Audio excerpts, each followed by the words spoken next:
In this part of the advanced driving course, we're just going to look at dealing with idiots, assuming that every other car on the road is an idiot, and avoiding those situations that usually give rise to road rage.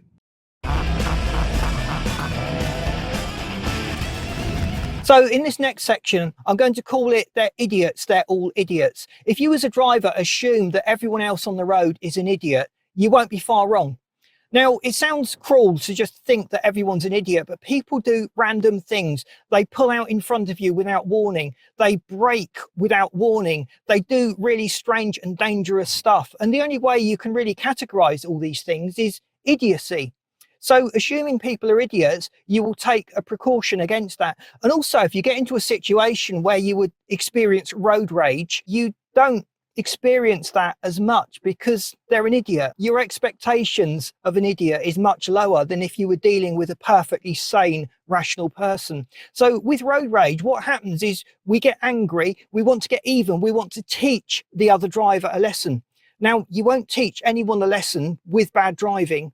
You won't teach anyone a lesson from your car. It's not your job, it's not your responsibility. And all we're going to do is make ourselves a target for others. So bad driving is contagious. If you succumb to road rage, you've just made another bad driver on the road. So rising above it, assuming the other people are all idiots, and just developing our skills as a good driver or an advanced driver will go some way to helping us to deal with these morons that we get on the road. So how do you deal with idiots on the road? Well, you've got two options. You can let them drag you down to their level, but they will beat you because they're more experienced at being an idiot than you are.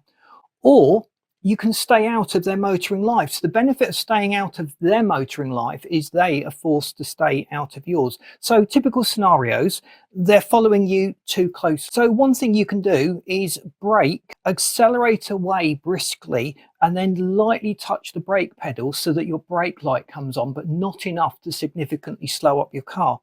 And that will psychologically encourage them to keep their distance. They're not going to accelerate behind a car that has got its brake lights on. So that can give you a little bit more space behind. The other way is to just let them overtake. Personally, I would rather an idiot be in front of me than trust his skills not to rear end me should the worst thing happen. You also need to make adjustments for the person behind you. If they are following you too close, you must leave that little bit of extra space for you to stop and to give them space to stop. You may need to sound your horn to just wake them up if the worst happened in front of you and you had to take evasive action. So basically, when dealing with an idiot, you've to a certain extent got to do their thinking for them, because you can't trust them to engage their brain and deal with any problem or situation that is going to be thrust their way. So as the advanced driver, we have a responsibility, a duty of care to everyone on the road, including the idiots. Hopefully it will stop them from being an idiot, or at least making those idiot mistakes. So I hope that's been useful to you. Please boot that like button. We've got more on driving coming soon. So if you haven't subscribed to the channel, please do so. We'd love you to stay tuned to all the tips that we've got coming out. And I've lined this video up for you that you should find really interesting. Thanks for watching. I'll see you in this next video.